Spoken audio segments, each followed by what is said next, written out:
Good morning, afternoon, night, whenever you guys are hearing this. Big news. We have a new recording location. It's really great to be announcing this. It's not too far away from the old recording location. It's actually just right across the shop. I'm now facing the car instead of my back to the car. So you can see the entirety of the shop, my collection of empty beer cans that I heroically drank over Memorial Day weekend to put the turbo in the daily driver. And I preferred to sit in front of the GT rather than have my back to her because she hasn't hurt me recently, so why not? Just a couple changes with how things are set up as far as where videos are located. We had some pretty good success on our YouTube side of things, more success than Spotify with the last video that we put up. And I don't know why nobody brought it up to me. That Avon definitely never brought it up to me. I don't think I ever heard him once say, Stash, you should put the videos on YouTube. The algorithm's better. I don't listen to Spotify. I don't know about Spotify. What is Spotify? Put your stuff on YouTube. And I said, I don't do visuals. I'm not trying to be like that. It takes twice as long, maybe 3 times as long to do the video editing with everything else. So that's why I haven't been doing it. But we had such great success that I discovered on my own. Avon definitely didn't have any input. He definitely didn't tell me multiple times, YouTube is better. Put it on YouTube. YouTube advertising is better too. He never said that. And that's the story I'm going to stick with. But so we're moving a lot of stuff I'm slowly trying to get season 2, the rest of season 2 up. Season 1 is like 4 videos. You didn't miss anything. They're 4 I want to say hour and a half rambling episodes. And one of them I did delete because I think I had video issues on that one. And some of the feedback that I got, it was dash cam footage of me running the Dragon. And some of the feedback that I got was that it was making people motion sick to watch. If I can find the original audio, I might repost it, but I took it down because I did wind up watching it and I went, whoa, this is making me sick to watch too. And I didn't really want the very first, I didn't want people to go in and see season 1, episode 1 and be like, let's watch as they, get motion sick. So that one's gone. It will go to the archives and maybe someday be re-released.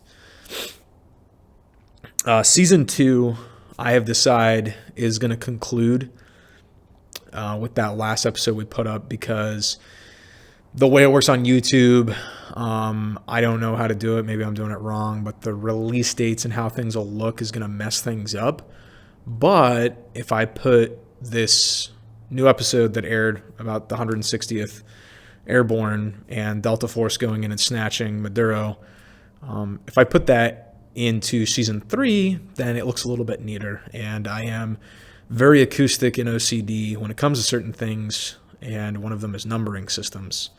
And as anybody from work can tell you, I like everything to be in order, and I like on documents and stuff, certain documents, I like things to be in a nice order. I don't like when people come in and mess with said documents. That really bothers me. I also like the things in documents to be true and not be random shit that you copied and pasted from another document that wasn't accurate. You know who you are. So just real quick, the other reason that we moved from one side to the other side of the shop is because I have all my workout equipment up because I've recently become very into fitness at the house and the shop, and I got all my workout equipment there, my box jump, my 2 free weights, and a pull-up bar, and I'm really getting into health and fitness, and I just wanted everybody to know that. And if you want more tips on how you can be healthy, even though for the past, 2 decades, I've been a fat piece of shit who had to have heart surgery from eating too many fucking Oreos, you guys can follow me, like and subscribe for tips on how to not be a fat piece of shit. See what I did there? See how that had nothing to do with cars? It had nothing to do with the home improvement, tool time type of vibe that we're trying to go with here. Or, drinking beers, which is semi, like just real old school 90s, 80s man type shit.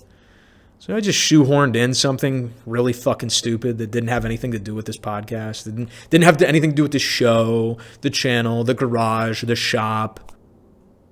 That could be a separate podcast.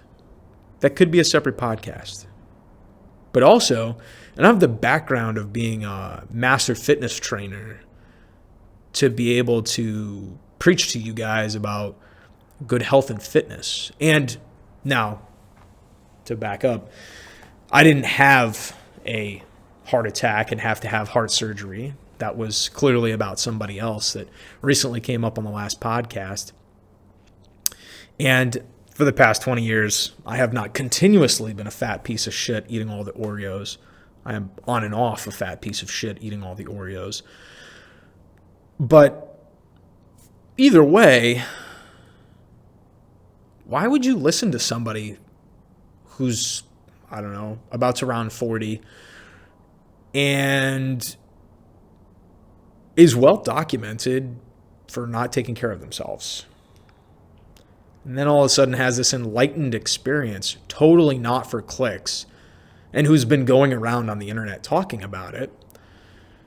The clicks, not the enlightened experience.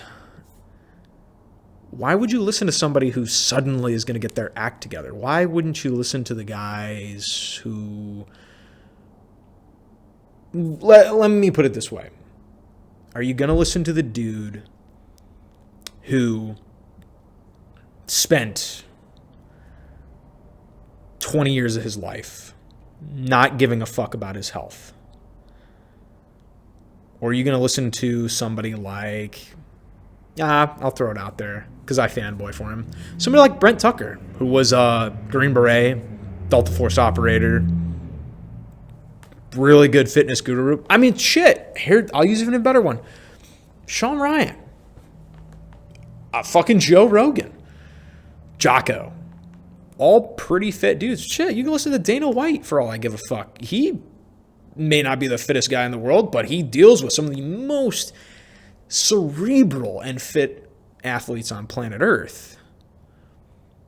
I listen to those guys before I listen to some random dude who spent, a decade more making his money talking about cars. But now all of a sudden it seems that one of my car heroes and someone I subscribed heavily to in the car culture, James Pumphrey, has decided that he's going to pivot into the men's health and fitness sphere. Gee, wow, shocker that now all of a sudden since you left Donut, you saw a drop in revenue, obviously. You saw a drop in salary. That you decide you're going to jump on what we call in the business the bandwagon and chase clicks. And that's what he's actively talking about on the internet right now. About, this last year in review and looking at the algorithms and shit.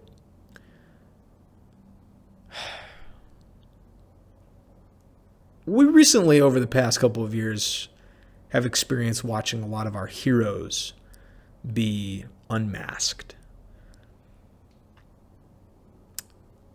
For me, one of my, not heroes, but a guy that I thought was doing So much good. And admittedly, I think he is doing a lot of good for the culture still. And I think he's doing good things for vets.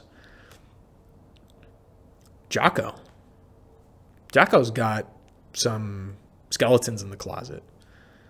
And those skeletons are tied to a guy that everybody knows named Chris Kyle. Another big one is another dude that you might know named Marcus Luttrell. He had a little movie made about him where Mark Wahlberg played him called Lone Survivor. And then you find out that Chris Kyle was a prolific domestic abuser. And you find out that not only did Marcus Luttrell admit that he lied about certain things, that other departments of the Department of Defense, their recollection of things that happened, backed up with facts and tricky little stuff like ISR feed.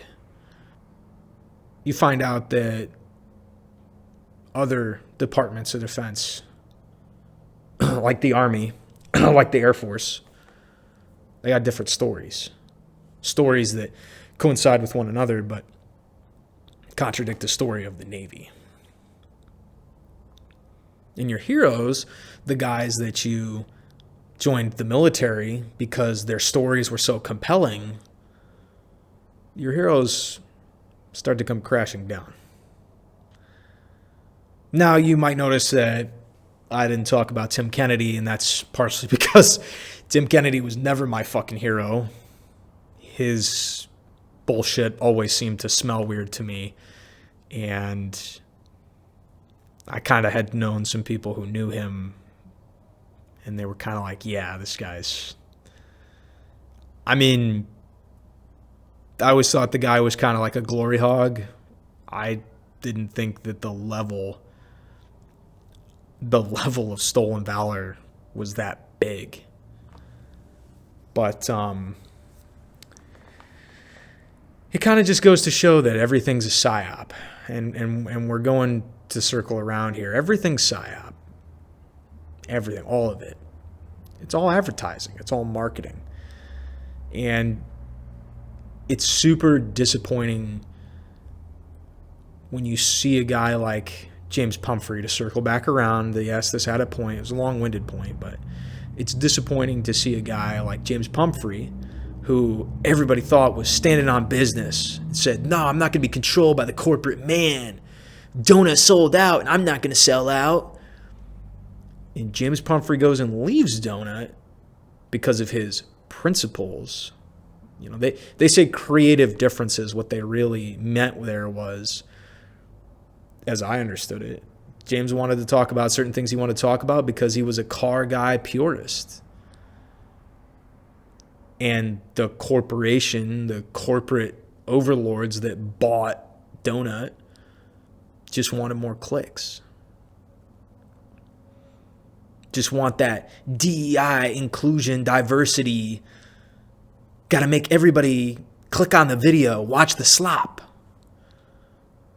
And James said, nah, this is about the cars. I'm going to leave. I'm going to go do my own thing. Which I went, great. And I followed. I said, yo, I love this guy. I have an inordinate amount, a stupid amount of information in my head about cars. About Ford specifically. Because I've watched every fucking video on Donut that he's made. Lightning, lightning, lightning. But then end of 2025, James up on interviews, was a Full Throttle podcast, talking about the algorithm, talking about the views, talking about how initially we were going to be a car page. We were going to do car stuff. But then we started to pivot. Gee, I fucking wonder why. Why are you pivoting? Well, because you got desperate. And you didn't realize that, like, James, you had the people there. You once came out and said that, like, I remember there was, it was a couple years ago. It was when the takeover thing started to really be a fucking issue. And James and other guys like Chelsea Denofa, Finnegan, Freiberger, like all of the car gods of the 2000s. Okay. The guys were the little guys, but the biggest guys. Okay, because they were to our generation. All right. Well, not just our generation, I guess, I want to say they're to the Gen Zs. I know they're not to the Gen Alphas. But guys who were to, like, the millennial and the Gen X, the Gen Xers, I'll give them that too. And they got up there and they were like, hey, takeover scene is bad. We don't condone this activity. Stop this shit. You are a cancer. And you didn't hear about it ever again. They got together. They said about 2 seconds when there was a police blotter and a story. And then you guys just went, I don't remember. What? Huh? Who? And all of a sudden it stopped mattering. And nobody cared about saying anything. James, you were one of those people that came out and said that. And now you're sitting here and you're promoting those type of people into the culture for clicks. The car culture is big. We don't need to attract new blood. Not like this. We need people who are passionate about the craft, passionate about the cars, passionate about every last nut, screw, and bolt. I don't need to pander to the electric car people because they're already taking over our meets. I don't need to pander to the stock fucking Hellcats, Challengers, Charger people. They're already taking over the meets. I don't need to pander to the Mercedes, AMG, BMW. Oh my God. Expensive cars, daddy money motherfuckers, because they're already taking over Cars and Coffee. They're already taking over the meets. Guys, they took over Slammed Enough Serviville. I am legitimately concerned about Ponies and the Smokies this year, which is, even though I have not been in a while, it is one of my favorite events in the community. And I just pray, I can't believe I'm going to say this, that it's just the boomers, the Gen X, the millennials. But for some reason, I know it's going to happen. Some 18-year-old kid with daddy's money is going to be putting a fucking Mustang sideways up and down that big road in Pigeon Forge. I don't know the freaking name of the road, but that giant main street. There's going to be a kid putting a Mustang sideways, getting in a crash. There's going to be kids sending Mustangs off the side of the cliffs up at Tail of the Dragon that fucking week. I'm not saying James Pumphrey is responsible solely. No. But you're getting on there. You're doing stuff for clicks. So, as I said in the last episode, I was told that it was a little bit skippy when I was mentioning it, so I'll bring it up again. I commented on something James had posted. It was a video of him talking about, well, let's just pull it up. Car is your most expensive outfit. And your car is your most expensive outfit. If you watched last week, it's just a repeat. Skip ahead. Skip to the end of this section where I tell you the so what. My car is not my most expensive outfit. I don't give a fuck about a shirt. I don't give a fuck about a pair of shoes. You say that and you're attracting the same type of people who we already have an issue with. The skater heads, the sneaker heads, posers, people who don't give a shit, people who are doing this for other people. It blows my mind bone to hear some well-dressed dude in a fire-ass fit. James, if you're gay, just come out and tell us. Like, it's fine, dude. It's not a big deal. I was in the infantry for a couple years, man. Like, dudes are gay all the time. You know, like, it's fine. You know? You like dudes. It's fine. Dude, it's fine. You can. Like, I already know, apparently you're a big BMW guy, so, like, we kind of always knew that you like dudes. It's fine, dude. It's 2026. Do whatever you want. Who takes care of his bod and reads... Takes care of his bod and reads what? Hard books in public say... Reads hard books in public? Cars and stuff. I hate cars. Well, I don't like sports cars. What? The cars are the third coolest thing that humankind has ever invented. That's kind of where I have a big problem. James, there used to be a time where cars were never the third coolest thing that mankind ever invented. It was the number one coolest thing man ever invented. But I think now that the number one coolest thing that you think man invented was the internet so that you could grift and make money. I'm not going to play the rest of the clip. Go back to the last episode from like 2 weeks ago and listen to that. But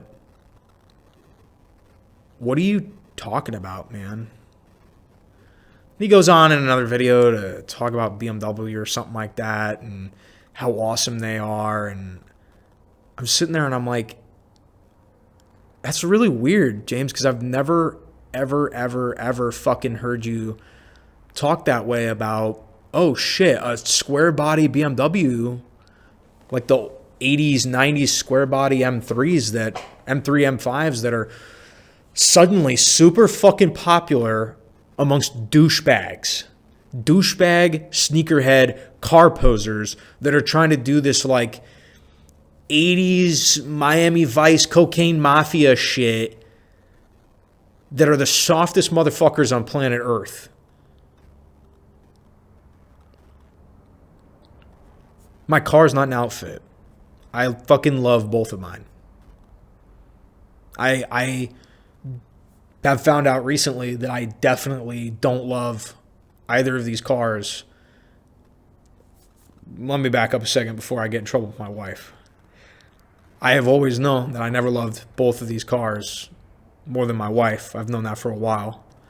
But I just found out recently that, like, I don't love these cars like they're my own child because I have a son now, and I definitely love him 1,000 times more than I love either of these cars. That feeling's indescribable. I'll tell you that right now. But the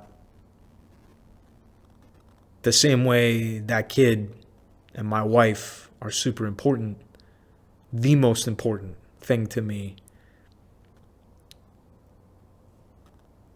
Like, there was a time where I was a young man and driving down the road, see this black 80s shit box on the side of the road.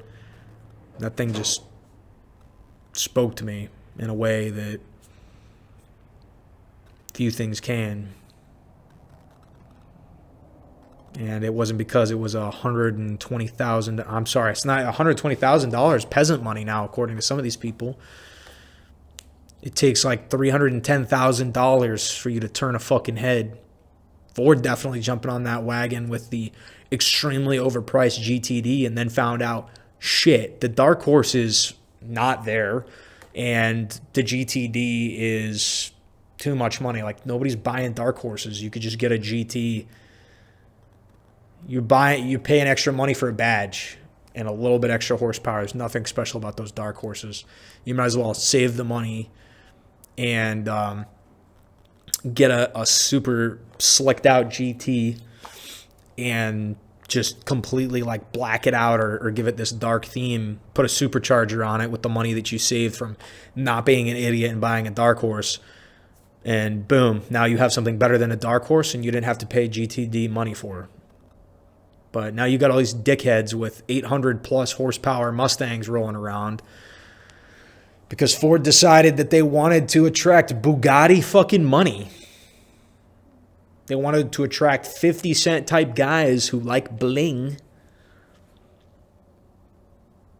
Disgusting. And James Pumphrey up here saying it's a fit.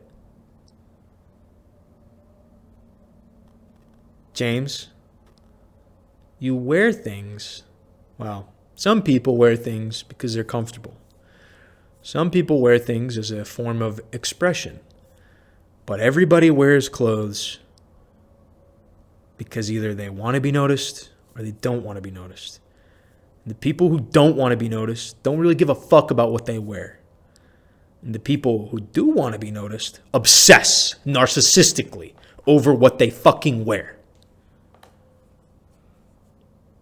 I don't obsess about what I wear when I go to work every day. I put on the same like 4 or 5 rotating polos and a pair of fucking jeans. I have never gone to work and before I go to work go, oh shit, you know what? I really want to make sure my boss sees that I have new shoes. Put on the same shoes to go to work every day. Why do guys dress nice when they go out to the bar? I think we all know. Well, James does it for a different reason, to attract the same sex, obviously, based on his comments about the male physique and his interest in it. But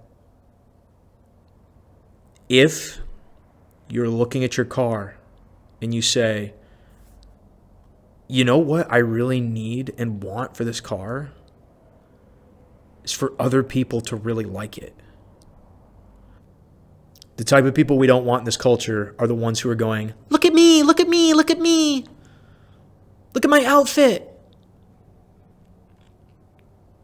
The type of people you want in this culture are the ones who sit there and go, there's just something about that car. And I didn't think this was going to happen. I've been a Fox body guy like my entire fucking life, and I went back and forth on whether or not I wanted one until I finally had one, and then I just like fell in love with the car. And when you kind of get a certain like rhythm, you know, some of these guys out there can go between all the different versions of Mustang, and I can't. I only have the bandwidth for like 1-2 types. Like I know my daily driver, my 19. I know my Fox. If I had another Fox in here, I could probably pick it up pretty okay.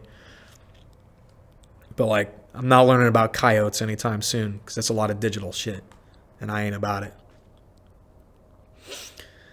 But I've been a Fox body guy for a long time, kind of back and forth between the SN95 New Edge and the Fox. But like when the Foxes started to blow up, I was like, shit. Like for the longest time, they were one of the most. It was very niche. The Foxes were not liked. Okay, and now the pendulum swung, and man, I saw when people were talking about these like square body cars from like the 80s and shit, and the 80s and 90s are cool again. I was like, fuck, man. I hope these dickheads don't come for the Fox body next. And now they're out there. You know, Cobra, SVT Cobra, 93 SVT Cobras are selling. I saw a thing, somebody was like, yeah, there's one up on Mecum Auctions for like $210,000. What? Brother, it's some badges, some handling upgrades, and a fucking normal 5.0 Windsor. I think the horsepower difference is like 10 between the GT and the Cobra. Like, why? Like, now it's almost like you have to go earlier to the 4 eyes, which are harder to find, arguably, but Thank God they seem to not be wanted by these douchebags. These guys don't even know how to turn a wrench. And you know what, James? I'm starting to think maybe you never did either. Everybody's just jumping on a bandwagon. And that's not what we do here at Power Horse. I'm not going to sell out and talk about stuff just for clicks. We're going to talk about what I want to talk about because it is my show. But it would be disingenuous to the people that listen to the show to say, like James Pumphrey did, I care about the algorithm. It's the algorithm. That's the only thing that matters. There was a time, James, when the only thing that mattered was how the steering wheel felt and how shifting that knob felt. And now I'm starting to think that you're into a different kind of knob, or at least you're fucking turning into one. And with that, we'll transition into a different type of knob. If you haven't guessed it, it's my favorite person, Jim Farley. So, as you know, last week, Trump visited one of the Ford plants. I think it was the one where they make the F-150. And the biggest story was Trump told somebody who was heckling him to go fuck yourself. And everybody's really interested in that. I'm not interested in that. I'm not going to grift and, make that the headline because it's car related. It's not car related. Some dude who Trump told to fuck off. What I am going to talk about is somebody that I hate Jim Farley more than, well, I don't know.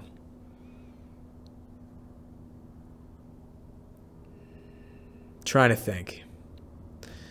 I hate Jim Farley a lot. I hate Jim Farley probably more than some people hate the president. And I don't hate the president, but I definitely hate Jim Farley. I hate Jim Farley. He's a terrible guy. He is a awful guy. He's a drone. Obviously, honestly, I think Jim Farley might not be a real person. He might be a fucking robot. Or he kind of just strikes me as like a Nepo baby. Like somebody who he never had to do anything for himself in his life. And he got all the jobs he ever got because daddy had fucking money. And if somebody can give me proof that he was a hardworking guy who clawed his way to the top, like, I don't want to keep using Carroll Shelby. Lee Iacocca is a great example because Lee Iacocca was like a fucking nobody. And he just kind of got not plucked from obscurity. He just got an opportunity and he made it to the top. I'd probably say the same thing about Ken Mile. Like, he was an old man and his time had passed him and he gave it one more shot and he fought for everything that he got and it took him to the top and they still screwed him. But anyways, let's just watch this interaction with Trump and Jim. Because he's had a lot here, but when he doesn't have it here, he's moving here. They're doing big expansion sport. But they're all doing great. The car industry is exciting, and to be honest with you, Bill, every industry is exciting. Yeah, just like this. I don't know who this other guy is here. His name's Bill. But like Jim is weirdly wearing a safety vest that is wrinkled as shit, and we'll put it in the YouTube now because thanks to not Avon's advice, my own thoughts, and definitely not Avon's input. And only on the feedback of the algorithms as I witnessed. You'll see in the video, I'll put it up from CNBC, not my video. He's wearing this reflector vest that says Ford CEO on it. And it looks like that vest only comes out of a drawer that it's like crumpled or folded. And it's not even crumpled. It's a folded vest. It's not even folded. It's a crumpled vest. That he kind of just like stuffs down in a drawer in his in his $1 million office, you know, or oh, you know what it is? He puts it in the trunk of his fucking stupid Chinese electric car. And because those cars are so much tinier than American cars, because they're not made for big American roads, those cars are probably really tiny, so he doesn't have a lot of trunk space. And he just shoves that stupid fucking thing that he never uses because he's never turned a wrench a day in his life. He doesn't care about the American people. He doesn't care about the American consumer. He only cares about his fucking algorithm, like James fucking Pumphrey. So anyways, he's wearing this stupid vest, okay, while Trump is in a suit. This guy, Bill, is in a suit. Don't know who this other guy is. Don't really care because this show's not about politics.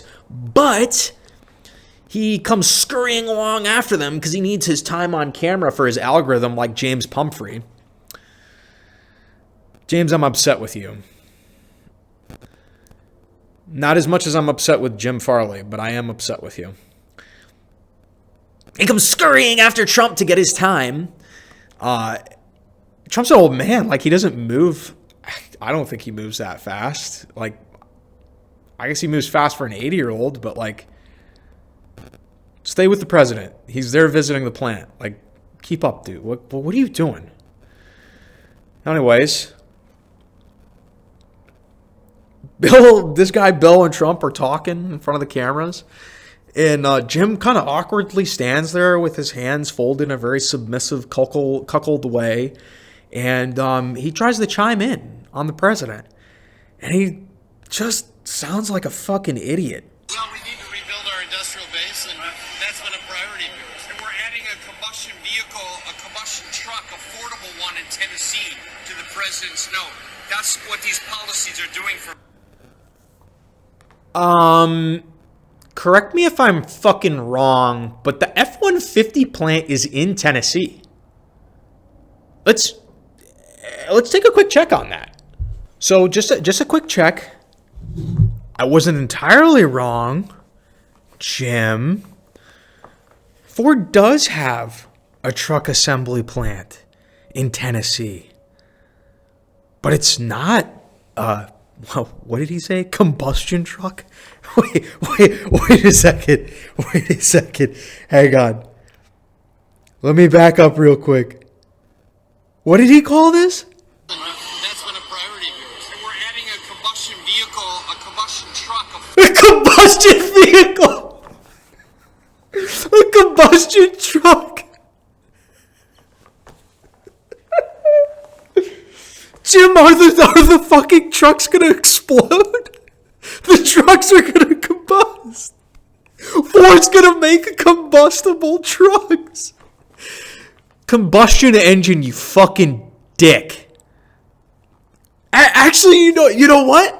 He's not wrong. He's not wrong, though. Ford already has a combustion vehicle plant in Tennessee. The Blue Oval City in Stanton, Tennessee, Haywood County, they already have a combustion vehicle and combustion truck plant. It's the Tennessee Electric Vehicle Center. Yeah, and as we well know, those fucking cars and trucks fucking explode.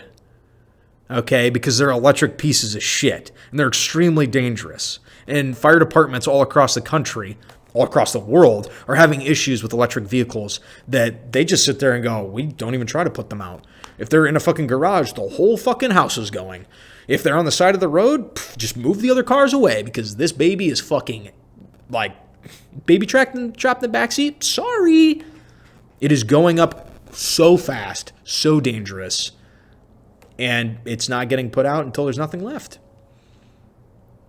Fire suppression systems, okay, that they have for aircraft can't put these things out. So talk about jumping on the algorithm and jumping in the times, because Big Daddy Trump there pulled out his belt and said, make more combustion vehicles, you dickheads. Jim Farley just goes, oh, yes, sir. Yes, sir. May I please have another? Oh, well, wait a second, Jim. I thought 2 seconds ago that electric vehicles were the future and they're very important, and China's about to bend us over because the Xiaoxing Mitsubishi Nagahashi, whatever the fuck he called it, that he was sitting there sucking the long dong of the PRC, you know, the People's Republic of China, you know, that country that fucking oppresses, force sterilizes, imprisons, murders. Oh, but the United States murders its citizens. You can't even, there's no books about Tiananmen Square. You can't talk about, it's a crime to talk about Tiananmen Square, where they murdered thousands of people, rolled them over with fucking tanks, and mowed them down with machine guns. The PRC. That fucking PRC.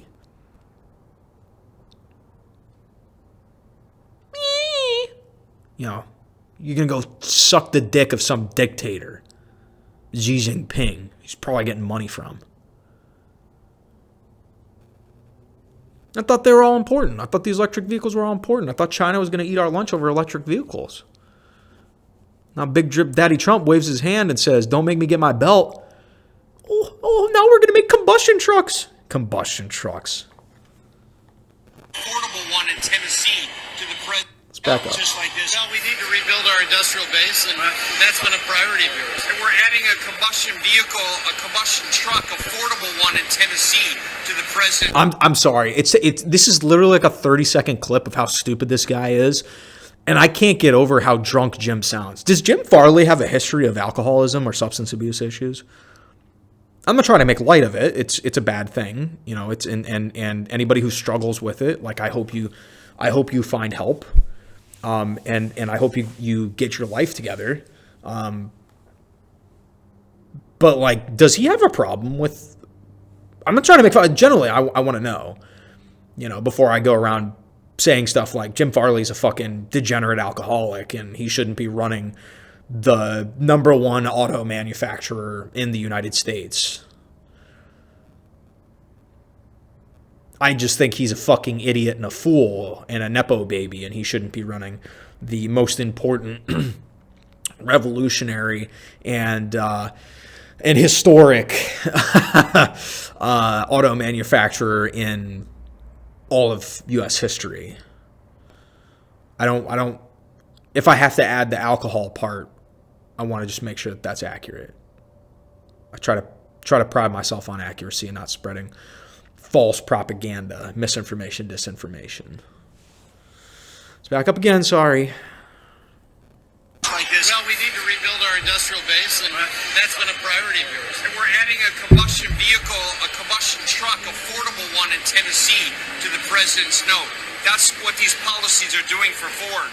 We're going to actually expand one of our existing plants and make a different kind of truck there. Tariffs? Yeah. Yes, and the EPA, the relief of the Tariffs and the relief I gave them from the most recent. So you couldn't really hear it, but the guy says something tariffs, and he's like, yeah, and then the EPA, and he just stutters over his words like a fucking stupid moron. And then Trump has to step in and go, he's talking about the tariffs, everybody, it's doing so great for us, it's so great, it's so huge, and everybody loves the tariffs except for the people that are getting fucked by them. In other countries, that's not us, it's made us so much money. And the EPA, the lifting of the EPA sanctions, Jim Farley's shitting his pants because he bet everything on getting money from the government on electric vehicles. And now Trump is sitting there going, I took a visit to Japan, and in Japan they have these great tiny little trucks that are very affordable. They are very, very reliable. They are very simple and easy to work on and easy to fix. They're not complex at all. They can take a lot of loads. I was going to say something about James Pumphrey, but I won't. I'll hold back on that one. Sounds like James has been taking a lot of loads lately, but anyways, he saw these trucks that were great. I don't remember what the Honda equivalent is, but it's the Key trucks, Key trucks, Kai trucks, whatever the fuck you want to call them, KEI trucks. Honda has them. I think Mazda even had one. for a while. Toyota's a big proliferator of these types of tiny little modular trucks. Trump saw him and he goes, if you like Trump, great. If you dislike Trump, great. But when the auto manufacturers have been in trouble for the past forever, okay, the federal government sits there and goes, we talked about this on a couple pods ago. When the auto manufacturers get in trouble, the federal government sits there and goes, oh no, we need to save these jobs. And then they reward greedy, moronic, bad practicing CEOs and business owners who are making bad decisions because they're fucking idiot Nepo babies like Jim Farley. The government bails them out and rewards them for their bad practices. And then the company begins this, like, I don't know, 20 to 30 year, depending on how things are going, between 20 and 50 year march where they get the bailout, people keep their jobs, or in some cases they get fired anyways, and then the company just takes the money. The company starts going on an upward. It's an artificial bubble, okay, because they took money from the government, which is not real money. It's fake stuff. It's taxpayer dollars, okay? It's not GDP. It's not generating anything. It's just fucking, oh fuck money from the government. They take that money. This bubble is created. They make more bad decisions, okay? And then the company gets in trouble. The company gets in trouble. And then they're like, oh no, we have to file for bankruptcy. We're doing fucking chapter 11 or chapter 9 or chapter fucking whatever the fuck. I don't know. I'm not very familiar with bankruptcy, okay? They start filing for bankruptcy, or they're like, we need to lay people off, or we need to sell off, like I don't know. If there was a company, we'll make it up. We'll call this company Dodge Chrysler. We're going to sell the whole fucking company, pennies on the dollar, like 5 times. I guess Fiat was a merger. But then some shady, we don't know who the fuck they are, corporation in Europe buys them. This corporation will make up another name called like Stellantis, okay?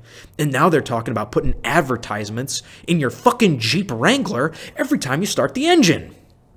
Oh, and every time you get to a stoplight, they're going to play advertisements on your infotainment system. Great. Okay.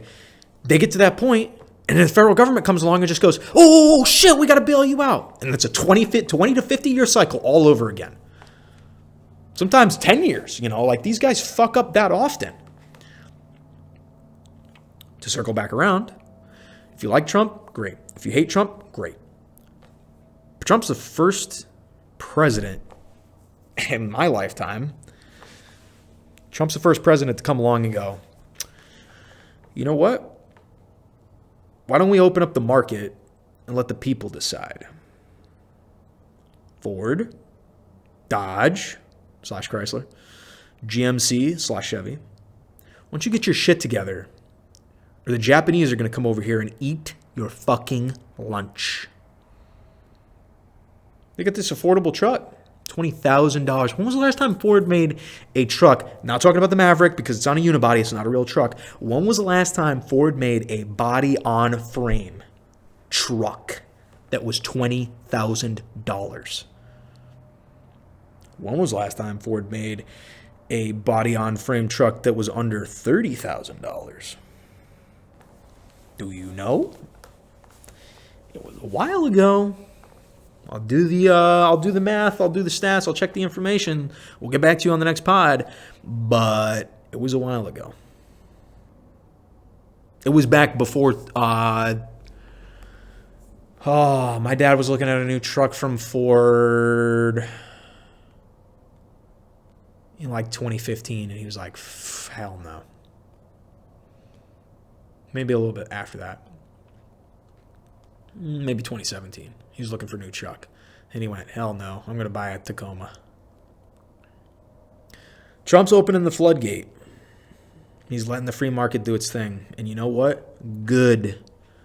The federal government needs to stop rewarding these Nepo baby pieces of shit like Jim Farley.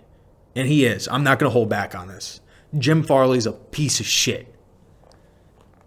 He lies about his son owning a Mustang. He lies about his son working on the assembly line. His son doesn't even know where the Ford factory is. He allegedly has a daughter that has a boyfriend who owns a fucking, what was it, V8 EcoBoost? Supercharged EcoBoost? That's not a real thing. He doesn't even know his own fucking cars. Lee Iacocca could tell you everything about the Mustang. Lee Iacocca could tell you everything about the Ford racing team, about the GT40. And if he couldn't answer a question, he had fucking Carroll Shelby right next to him to answer it. Jim Farley probably thinks that Hank the Deuce was the son of Henry Ford. Fun fact, folks, he's not. He's the son of Edsel Ford, who died very, very young. He died when, we talked about this in the previous episode. So you have Hank Sr., who ran the company for a long time, was running the company into the ground. Edsel Ford, Hank's son, for which the 390 FE and the whole FE line, FE stands for Ford Edsel. And we have that because Hank the Deuce loves his daddy. Hank the Deuce, Hank the Second, not Hank Jr., his father, Edsel, dies when he's like 21 or 22, when he was like still in college, barely out of college. His college graduation gift was his daddy dying and then him having to basically...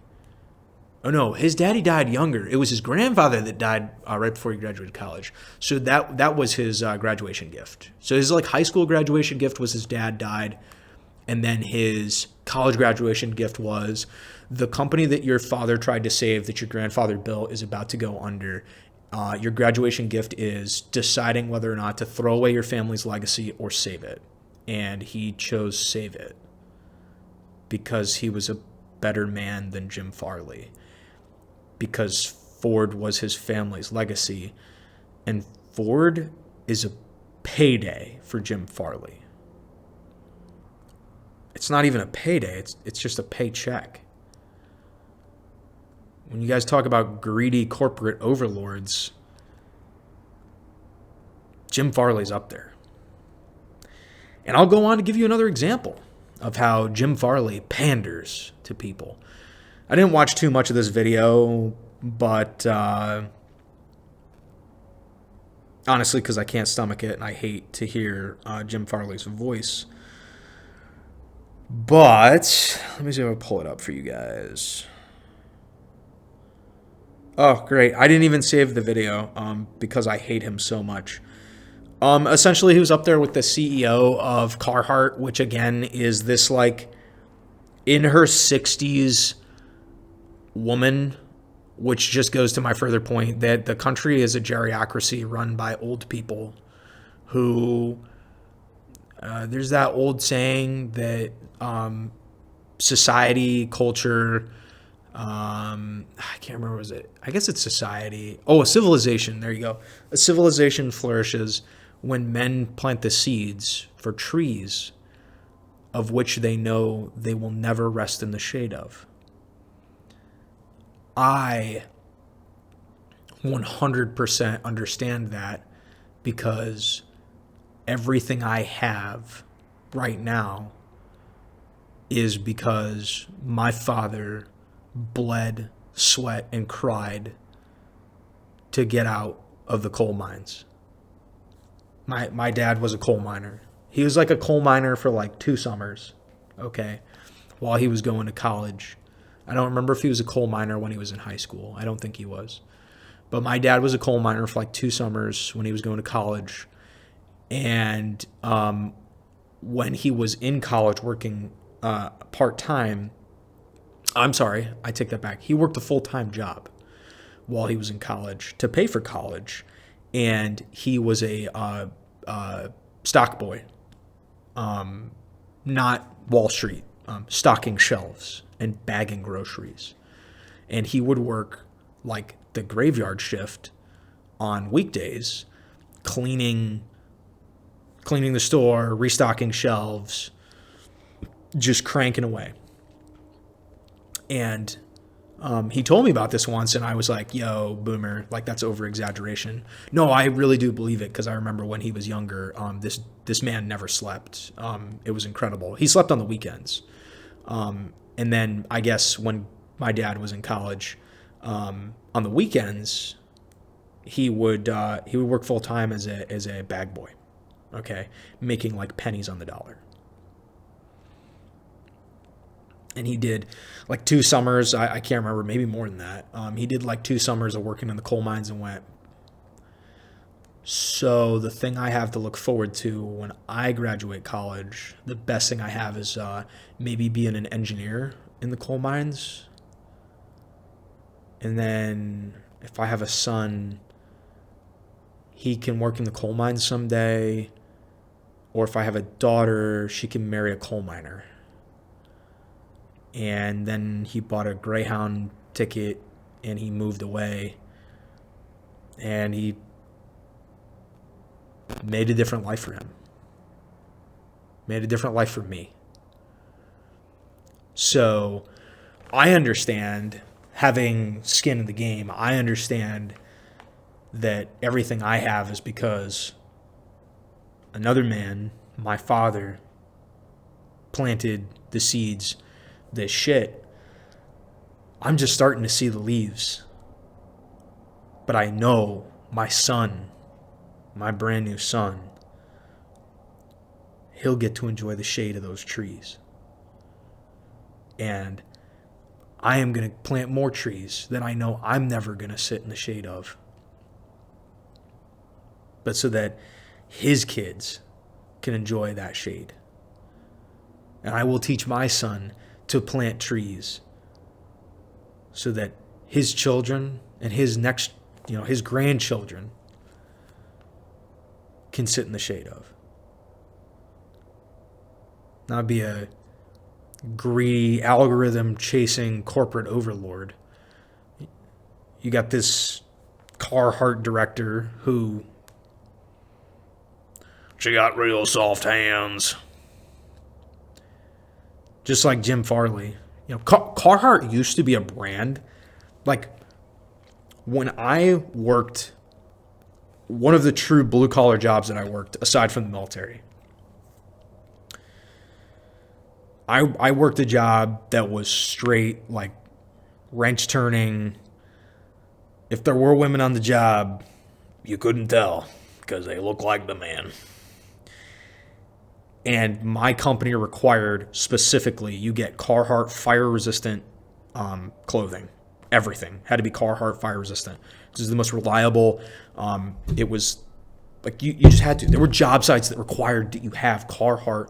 All your shit, down to your fucking hat, had to be Carhartt fire-resistant because it could save your life if you were in a situation where there was a single spark around fumes and all this combustible material that you could light up if you were wearing just pure fucking cotton or any of these other synthetic like polyester materials. Carhartt was a brand for super hard working guys. And now you have these chicks on Instagram wearing fucking Carhartt. And I heard some guys talking about this and they were like, yo, Carhartt not only was a great durable brand, but they were a pretty affordable brand. And over time, with the price of things, like, yeah, you shell out a lot of money, but Carhartt shit's real durable. Then these guys are going to realize, what happens if Carhartt realizes, oh, our whole demographic changed. It's girls on TikToks and soft-handed boys like James Pumphrey on fucking Instagram who are wearing our brand. We don't need to make everything so durable anymore, but don't lower the price. And so now you pay out the ass for this shit that may not be as good because the demographic changed. The same thing happened with Stanley. My wife came home with a Stanley mug. What the hell is this? This white Stanley mug. Stanley is like a tool brand. I got Stanley tools. What the fuck? I saw it on Instagram, and they say it's really good for keeping stuff cold. It's really good for keeping your coffee warm. And then going home and putting beer in it. Well, I don't know anybody who's doing that. I'd do that, but like... What? And all of a sudden, well, Stanley is no longer for the dude working the fucking 9 to 9 at the... on an oil rig, or working the 9 to 9 at a gas turbine. That's what I used to do, gas turbines and nukes. At the power plants. I circle back around. My point is, I hope this isn't the CEO. I think it was the CEO of Carhartt. And Jim Farley, Jim Farley and this other geriatric are announcing the partnership, Ford Carhartt partnership. We've been on job sites for decades now, and we're announcing that we want to grift off you and put our logo on their shirts and jackets and pants and put their logo on our fucking trucks, because we know that you stupid, consumeristic, algorithm-chasing TikTok whores will buy anything. Back in the day, Ford did a partnership with Harley Davidson. You know why they did that partnership with Harley Davidson? Because the biggest issue that guys who ride hog have is that if you go out with a bunch of guys and you ride your motorcycles to a big thing like, was it Sturgis or Bike Week Biketoberfest down in Daytona, the biggest issue you have is it's hard to pack a lot of stuff for a group of guys on your motorcycles, drive across country, spend a week somewhere, and then drive home. Even worse, if a bike breaks down, what are you going to do? And Ford and Harley Davidson looked at that and said, you know what? It's a great opportunity to do a partnership. Consumeristic need, not want, but need. Well, you know, Daryl's got that new Harley Davidson edition F-150. Great side pipe exhaust. It's got room in the bed for all our gear, and if one of the bikes breaks down, we can put it in the bed. Hell yeah, brother. We went from that to... Oh, I guess they did that with King Ranch too. Kinda, but they've been partnered with King Ranch for a long time. We went from that to what the fuck is this? We want to make sure that we get your money. Thanks, Carhartt. We love it.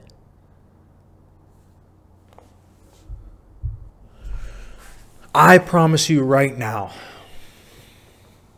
if Ford goes through with this Carhartt thing, I'm not going to buy a truck, because I'll never buy a modern Ford truck.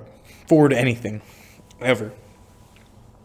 There's too many electronics in these fucking things. I can't deal with Jim Farley having the ability to, he hears the pod and then he goes, you know what, Stash?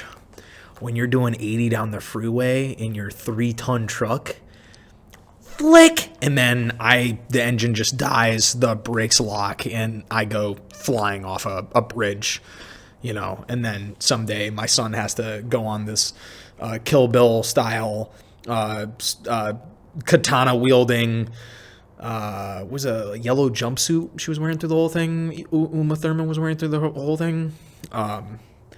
Blood-fueled rampage to avenge the my assassination by Jim Farley, who is, you know, we might have to move to an underground bunker.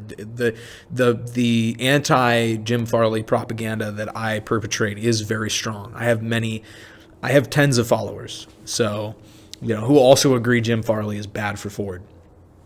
But if they go through and they make Ford Carhartt, I love Carhartt, but I hate what's happened to the brand. I love Ford, and I hate what's happened to the brand. I promise you, I will get whatever Carhartt Ford gear, promotional shit. I'll get some. I will hate wear it. And then I will make pandering, algorithm, whatever the fuck Ford and Carhartt are trying to do.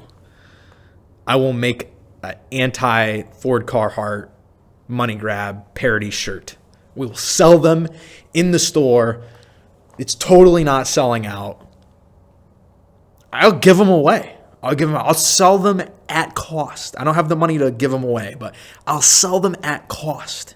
Maybe we'll do like a giveaway. We'll do like a raffle, but like not like you put money in. Like maybe you pay $1 and you get a ticket, but like probably more like you just put your name in. I'll pick your email out of a hat and you'll get some merch because I don't want to sell out like that. But I'll sell them at cost. Like you just pay for the shipping. Because this is ridiculous. On a more fun note, there was an announcement, and it actually came at a fortuitous time because my son was born the same day they made the announcement.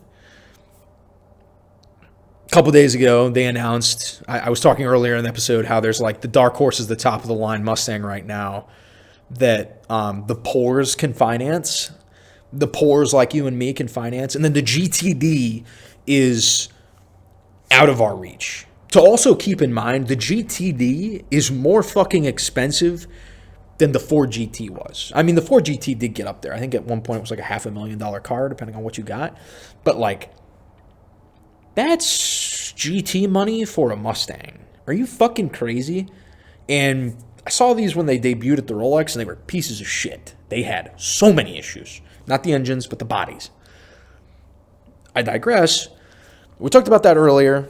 The highest trim level you can get that the Poors can finance, not buy, finance, that the Poors can finance, because you and I will never buy outright a car ever again. We must finance them because the rich, fat cat, corporate motherfuckers like Jim Farley want to see your monthly car payments so that his son never has to turn a wrench and so that his daughter can fake date a guy who doesn't exist. And then the highest level after that the riches can buy is the GTD. Or I guess that little Timothy Chalamet scraggle hair looking motherfuckers can rent or pretend to own or go crazy over at car shows is the GTD, which on a separate note drives me crazy because the GTD name has a really cool history and I was excited for it to come back, but I didn't realize that it was going to be a money grab. Anyways, I digress.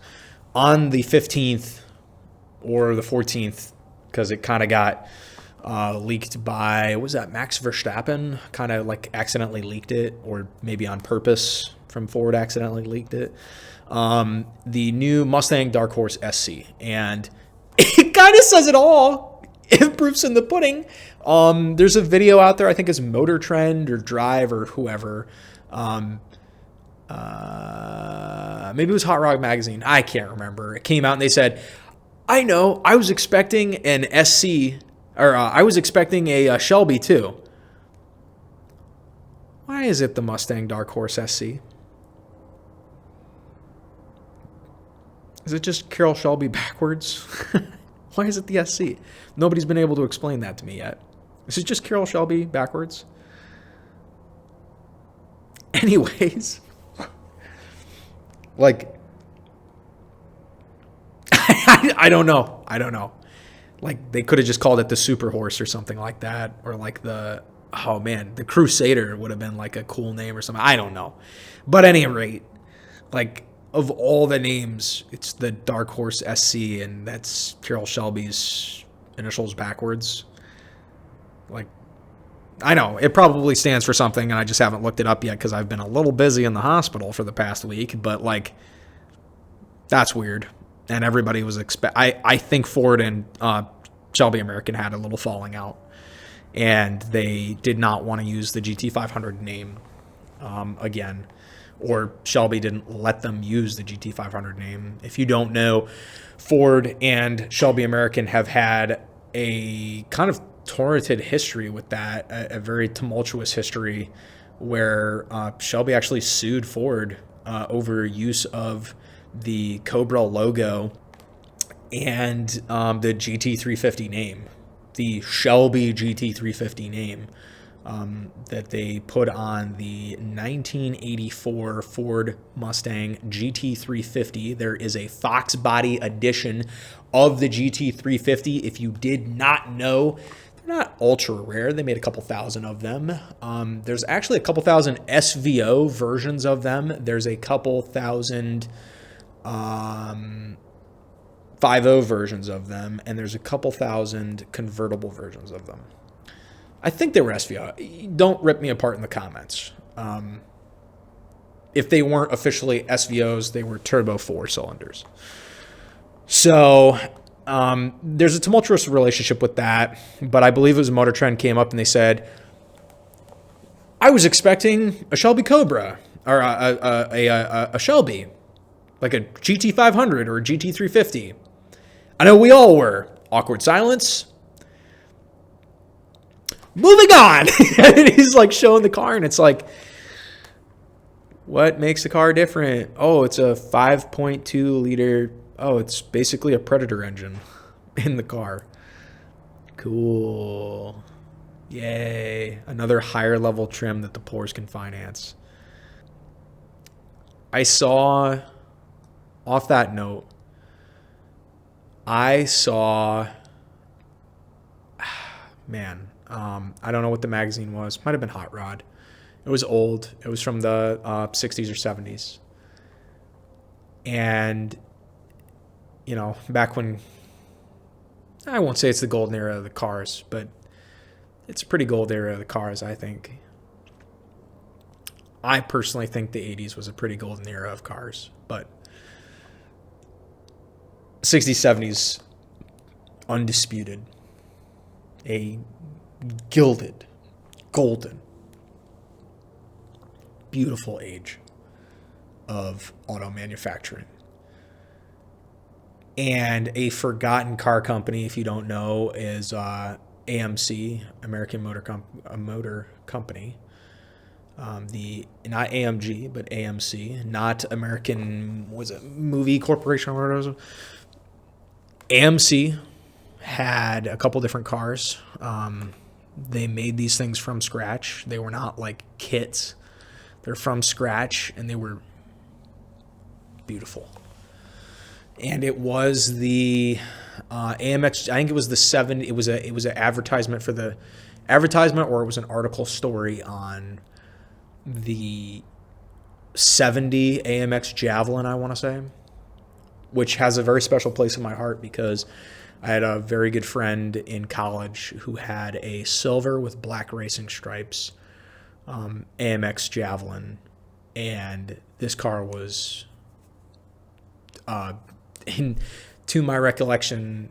his recollection, a fucking pain in the ass and a piece of shit, as he would often curse the car for some of the mechanical issues it had and electrical issues it had and the issues that come with a car from, 50, 60 years old. But this car was like the most beautiful piece of automotive genius that I'd ever seen, and especially since the story that he had about it was he'd rebuilt this car from the ground up, and it was just beautiful. And I think the thing that made it beautiful was it was just him and his dad rebuilding this car from like when he was 14. and they built it from scratch. But at any rate, the article was a businessman next to his AMX Javelin, and he was standing he was standing next to it, and he looked very not posh, but very respectable. And then the other one was this greaser-looking character, obvious, like not like from Greece, but like when I say greaser, I mean like blue collar. I work on my car, you know, which was everybody back in the day used to work on their car. It's not like today where nobody knows how to change their fucking oil or their spark plugs. But the guy on the right side of the page, who was obviously like the working man, he's got a leather jacket over his back. He's got a white t-shirt on. He's got dirty jeans. But his AMX Javelin has a fucking blower coming out of a cut hole in the hood. And this thing is, and it's jacked up in the back on fucking slicks, and it is on fat slicks, and it looks like it puts fucking power to the wheels, baby. It's roasting tires. And it says, same car, different visions. Something like, Jim likes his AMX just the way it is. Thinks it's perfect for from the factory. Johnny likes his AMX for what he sees it could be. Both are perfect. And that I saw this the other day while I was I was killing time and waiting for us to get discharged from the hospital. And I saw that in between letting my new son rest and nap and not disturbing him, and not disturbing my wife who's trying to get some rest as well. I saw that and I thought, we're so fucked because we've lost that. Because Jim, he's got the AMX from the factory. He can afford that AMX. Johnny could afford the AMX too. But Jim and Johnny can both go to Cars and Coffee and be civilized human beings with each other. And I tell you right now, these fucking Timothy Chalamet looking motherfuckers who show up with daddy's money or rented cars, I can't be friends with them. Because they don't even know that there's oil in the car. Until they break something, and then they're trying to figure out what this black or red and blue and green liquid is that's all over the fucking ground when they slam their car into something or running it out off the curb being dumbasses at events like Slammed Enough Serviceville. There's liquid in the car?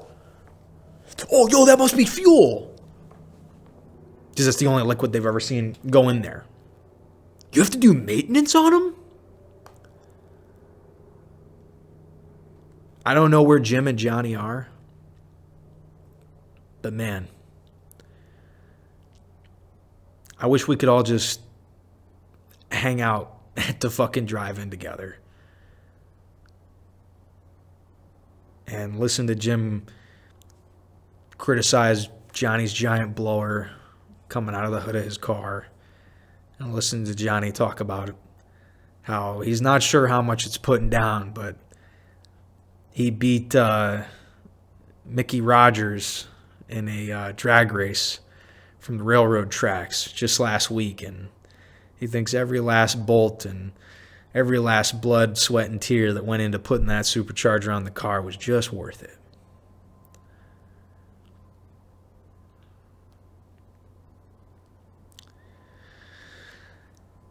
I was going to talk about the Ford F1 announcement, but we kind of skipped over and talked about the culture, so maybe we'll get to that next time. I think this is a great place to end it. As always, watch what you say, watch who you say it to, and please, for the love of God, don't stumble over your words like a fucking moron like Jim Farley. Because if you do,